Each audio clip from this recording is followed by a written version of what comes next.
एक आइलैंड समुंदर के बीच, और वहाँ एक अजीब सी मखलूक। सहाबी तमीमतदारी ने बयान किया, एक ऐसी मखलूक जो बहुत ज़्यादा बालों वाली थी, इतना कि समझना मुश्किल था कि उसके आगे और पीछे में फ़र्क कैसे किया जाए। उस मखलूक ने अपना तारुफ खुद कराया, अल जस्सासा, और उसने एक बात कही कि उस आदमी के पास चले जाओ जो मोनास्ट्री में है, वो तुम्हारा इंतज़ार कर रहा है। एग्जैक्टली यहीं से इस्लामिक एस्केटोलॉजी की सबसे ख़तरनाक स्टोरीज़ में से एक स्टार्ट होती है, क्योंकि मोनास्ट्री के अंदर बेड़ियों में कैद था दज्जाल। और इंटरेस्टिंग बात यह है, अल जस्सासा का नाम अरबिक रूट तजस्सुस से आता है, यानी स्पाई या फिर जासूसी करना, इंफॉर्मेशन गैदर करना, secret observation, exactly like surveillance. और ये तमीमतदारी की दज्जाल से उस मुलाकात के वक्त से जारी है। कोल्ड वॉर के दौरान यूनाइटेड स्टेट्स और सोवियत यूनियन के दरमियान पैरानोया बहुत इंटेंस था। इंटेलिजेंस एजेंसीज ने नेचर को भी एस्पियोनाज बना दिया।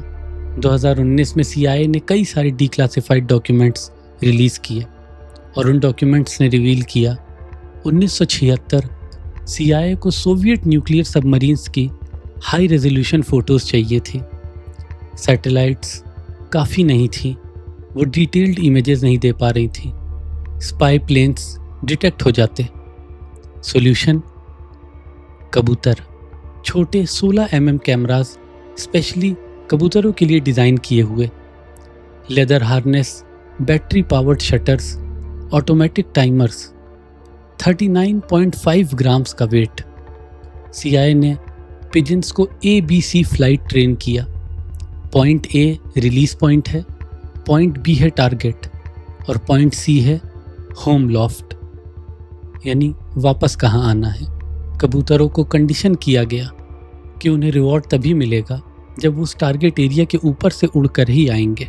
और इसी तरह सोवियत न्यूक्लियर सबमरीन शिपयार्ड्स की फ़ोटोज़ आ गईं। फिर एक रेवन मिशन पर उड़कर जाता है। टारगेट एक KGB एजेंट का होटल रूम, और उसका काम एक लिसनिंग बग प्लांट करना। और सबसे पॉपुलर अकूस्टिक किटी, एक बिल्ली जिसके ईयर कैनाल में सर्जिकली माइक्रोफोन इम्प्लांट किया गया। उसकी दुम के अंदर एंटीना, बॉडी के अंदर ट्रांसमीटर।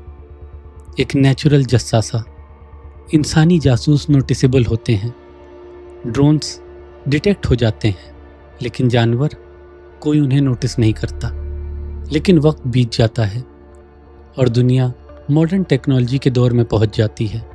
9/11 होता है, पेट्रियट एक्ट आता है, अमेरिका मास सर्वेलेंस शुरू करता है, और फिर एक नाम सामने आता है, एडवर्ड स्नोडेन। आप में से कुछ ने इसके बारे में सुना भी होगा। Edward Snowden farmer CIA employee था और फॉर्मर NSA का कॉन्ट्रैक्टर भी था। एक ऐसा आदमी जिसने 2013 में दुनिया को बताया कि गवर्नमेंट्स और इंटेलिजेंस एजेंसीज सीक्रेटली करोड़ों लोगों की सर्वेलेंस कर रही हैं। Phone calls, messages, location data, internet activity, सब कुछ कलेक्ट किया जा रहा था बहुत ही मैसिव स्केल पे। स्नोडेन ने क्लासिफाइड NSA डॉक्यूमेंट्स लीक किए और एक्सपोज किया कि मॉडर्न सर्वेलेंस सिर्फ क्रिमिनल्स को ट्रैक नहीं करती, ऑर्डिनरी लोगों को भी हर वक्त मॉनिटर किया जा रहा है। एडवर्ड स्नोडेन ने एक इंटरव्यू में एक डिस्टर्बिंग चीज़ एक्सप्लेन की। उसने कहा कि आपका स्मार्टफोन चाहे स्क्रीन ऑफ हो फिर भी कॉन्स्टेंटली चिल्ला रहा होता है। वो आवाज़ देता है, here I am, here I am. ये मेरा IMEI है, यानी फ़ोन की यूनिक आइडेंटिटी। ये मेरा IMSI है, यानी सिम की यूनिक आइडेंटिटी। हर smartphone constantly nearest cell tower को सिग्नल भेज रहा होता है, और टावर्स जैसे बड़े कानों से सुन रहे होते हैं कौन सा फ़ोन कहाँ है, कौन सा फ़ोन किस दूसरे फ़ोन के पास है, कौन किस वक्त मूव कर रहा है। और डिस्टर्बिंग बात यह है, ये सिर्फ कॉल्स का इशू नहीं, location history, movements, relationships, habits सब रिकॉर्ड होता है। स्नोडेन एक्सप्लेन करता है कि यहाँ तक कि wifi access points globally mapped होते हैं। जीपीएस ऑफ हो या ऑन, तब भी ऐप्स आपकी अप्रॉक्सीमेट लोकेशन जान सकते हैं आसपास के वाईफाई नेटवर्क्स के ज़रिए। और फिर इसकी एक डीपर लेयर आती है। ऐप्स जैसे Facebook, analytics servers, ad networks, हर ऐप बैकग्राउंड में कॉन्स्टेंटली कम्युनिकेट कर रही होती है और एवरेज इंसान को पता भी नहीं होता। असल प्रॉब्लम ये है कि आपको पता ही नहीं आपका फ़ोन क्या कर रहा है। स्नोडेन ने एक और डिस्टर्बिंग फ्रेज यूज़ किया, बल्क कलेक्शन, एक हल्का वर्ड मास सर्वेलेंस के लिए। सब कुछ पहले कलेक्ट करो, शायद फ्यूचर में काम आ जाए।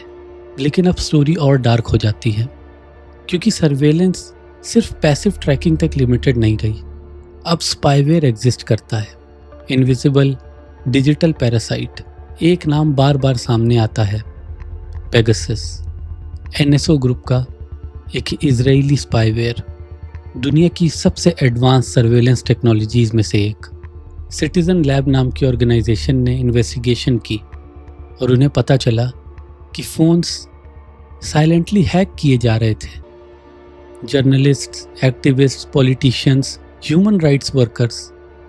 एक सस्पिशियस मैसेज आता, आप क्लिक करते और फ़ोन कॉम्प्रोमाइज़ हो जाता।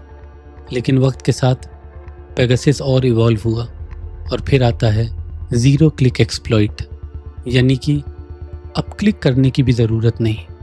अब आप कुछ भी मत करें, फ़ोन खुद हैक हो जाता था। लेकिन सवाल ये है कि स्पाईवेयर क्या कर सकता है। वो आपके माइक्रोफोन को ऑन कर सकता है, कैमरा को ऑन कर सकता है, आपके पासवर्ड्स एक्सेस कर सकता है, मैसेजेस रीड कर सकता है, यहाँ तक कि जो एनक्रिप्टेड चैट्स होती हैं, एंड टू एंड एनक्रिप्टेड सुना होगा आपने, उसे भी एक्सेस कर सकता है। बेसिकली फ़ोन के ओनर से ज़्यादा फ़ोन को हैकर्स जानते हैं। आज हर इंसान अपनी मर्ज़ी से पॉकेट में वो ट्रैकिंग डिवाइस कैरी करता है। और फिर सोशल मीडिया, एक और लेयर, एक और इनविजिबल जाल। सर्वेलेंस सिर्फ गवर्नमेंट्स नहीं करती, हम खुद भी करते हैं। सर्वेलेंस एक्सपर्ट डेविड लियोन एक लेक्चर में एक्सप्लेन करता है कि social media companies actually personal information trade करती हैं, बेचती हैं। हर पोस्ट, हर इमेज, हर प्रेफरेंस, आपके पॉलिटिकल व्यूज़, रिलीजियस इंटरेस्ट्स, आपकी फूड चॉइसेस, यहाँ तक कि आपका म्यूज़िक टेस्ट, सब कुछ कैटेगरीज में कन्वर्ट होता है। और फिर एल्गोरिदम आपका कंपोजिट प्रोफाइल क्रिएट करता है। तभी आप देखते हैं कि आपने किसी चीज़ की बात की और उसके एड्स आने लगे। इसके बाद मोबाइल फ़ोन स्पाइंग और एडवांस हो गई। मॉडर्न फ़ोन्स को पोटेंशियली हैक किया जा सकता है ऐसे भी कि फ़ोन आपने ऑफ़ कर दिया है लेकिन वो एक्चुअली ऑफ़ ना हो, सिर्फ ऑफ़ होने का दिखावा है जबकि वो सुन रहा है। स्नोडेन के मुताबिक पुराने डंप फ़ोन्स सेफ थे क्योंकि उनकी बैटरी निकाली जा सकती थी, ना इलेक्ट्रिसिटी ना स्पाइंग। लेकिन मॉडर्न स्मार्टफोन्स सील्ड सिस्टम बन चुके हैं, आप जान ही नहीं सकते कि चल क्या रहा है। लेकिन ये सब पॉसिबल कैसे है? एक डिस्टर्बिंग लीगल लूप होल के ज़रिए, जिसे कहते हैं द थर्ड पार्टी डॉक्ट्रिन। एक लीगल प्रिंसिपल 1970 का एक केस है, स्मिथ वर्सेस मैरीलैंड का। सरफेस पे ये एक ऑर्डिनरी क्रिमिनल केस था, लेकिन डीपर लेवल पे ये मॉडर्न सर्वेलेंस की फाउंडेशन बन गया। स्टोरी बड़ी ही स्ट्रेंज थी। एक आदमी बार बार एक औरत को हरास कर रहा था, लेट नाइट फ़ोन कॉल्स करता था, हैवी ब्रीदिंग, क्रीपी साइलेंस, एक क्लासिक स्टॉकर वाला बिहेवियर। एक दिन वो औरत पुलिस को कॉल करती है। वो बताती है कि मुझे सस्पिशियस कॉल्स आ रहे हैं और मैंने एक गाड़ी को अपने घर के बाहर बार बार आते जाते झांकते हुए देखा। उसने लाइसेंस प्लेट नोट कर ली, पुलिस ने नंबर ट्रेस किया, एड्रेस मिल गया और पुलिस फ़ोन कंपनी के पास गई और पूछा इस घर से कौन से फ़ोन रिकॉर्ड्स कनेक्टेड हैं। फ़ोन कंपनी ने रिकॉर्ड्स अपनी मर्ज़ी से निकाल के दे दिए बिना किसी वारंट के, और पुलिस ने उस स्टॉकर को अरेस्ट भी कर लिया। लेकिन फिर कोर्ट में एक बड़ी गज़ब की चीज़ हुई। सस्पेक्ट के लॉयर ने आर्ग्यूमेंट दिया कि ये रिकॉर्ड्स वारंट के बिना लिए गए हैं, यानी 4th अमेंडमेंट का इशू आता है यहाँ, प्राइवेसी इशू। लेकिन गवर्नमेंट ने एक बड़ा ही हैरतअंगेज़ आर्ग्यूमेंट दिया।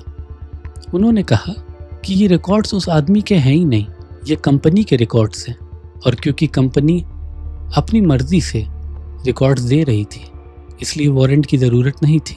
गलत इंसान पकड़ा तो गया, लेकिन यहीं से मॉडर्न सर्वेलेंस का एक बड़ा ख़तरनाक दरवाज़ा खुल गया, क्योंकि गवर्नमेंट ने एक सिंगल क्रिमिनल केस को एक्सट्रैपोलेट कर दिया। अगर एक आदमी के रिकॉर्ड जो कंपनी के पास हैं वो प्राइवेट नहीं हैं, तो फिर किसी के भी नहीं हैं। अचानक से फ़ोन डेटा भी प्राइवेट नहीं रहा, कंपनी प्रॉपर्टी बन गया। और फिर इंटरनेट आया, स्मार्टफोन्स आए, ऐप्स आए, सोशल मीडिया आया, पूरी ह्यूमन लाइफ डिजिटल हो गई। लेकिन लीगल प्रिंसिपल आज भी वही है, 1970 का एक आउटडेटेड रूल जो फ्यूचर की रियलिटी को कंट्रोल कर रहा है आज भी। स्नोडेन एक्सप्लेन करता है कि गवर्नमेंट्स और कॉरपोरेशंस ने इसी लूप होल का इस्तेमाल करके मास सर्वेलेंस को जस्टिफाई किया, और मे बी यही मॉडर्न दुनिया का सबसे डरावना पार्ट है, क्योंकि लोग सोचते हैं कि ये तो सिर्फ डेटा है, लेकिन स्नोडेन कहता है नहीं, ये डेटा नहीं है, ये ह्यूमन लाइव्स हैं। ये रिकॉर्ड आपके बारे में है, ये डेटा का मैनिपुलेशन नहीं है, ये लोगों को मैनिपुलेट किया जा रहा है। और शायद इसीलिए मॉडर्न सर्वेलेंस इतना ख़तरनाक होता जा रहा है, क्योंकि चेन्स दिखती नहीं हैं, कंफर्ट दिखता है, कन्वीनियंस दिखता है, और इंसान अपनी मर्ज़ी से एक मॉनिटर्ड रियलिटी के अंदर रह रहा है और प्रिटेंड कर रहा है कि कुछ गलत नहीं हो रहा। फिर आता है चाइना। इमेजिन करिए एक दुनिया जहां आपका हर मूवमेंट ट्रैक हो रहा है, हर परचेज, हर ओपिनियन, हर चेहरा स्कैन हो रहा है, और फिर गवर्नमेंट आपको स्कोर देती है, जिसे कहा जाता है सोशल क्रेडिट सिस्टम। आप गवर्नमेंट को प्रेस करेंगे, स्कोर बढ़ेगा, आप बुराई करेंगे, स्कोर घट जाएगा। ट्रैवल रिस्ट्रिक्शंस लग सकती हैं, जॉब जा सकती है। 200 मिलियन कैमरास अरबों लोगों का फेस हर वक्त स्कैन कर रहे हैं। अलजस्सासा का सिस्टम जिसमें वो दज्जाल के लिए इंफॉर्मेशन कलेक्ट करता है, वो आज के वक्त में एक बहुत ही फ्यूचरिस्टिक सर्वेलेंस सिस्टम के तौर पे काम कर रहा है। इंसान को वो कन्वीनियंस लग रही है, लेकिन शायद यही दज्जाली सिस्टम का सबसे ख़तरनाक एस्पेक्ट है, क्योंकि स्नोडेन एक लाइन और कहता है कि आप उस इंसान को नहीं जगा सकते जो सोने का नाटक कर रहा है।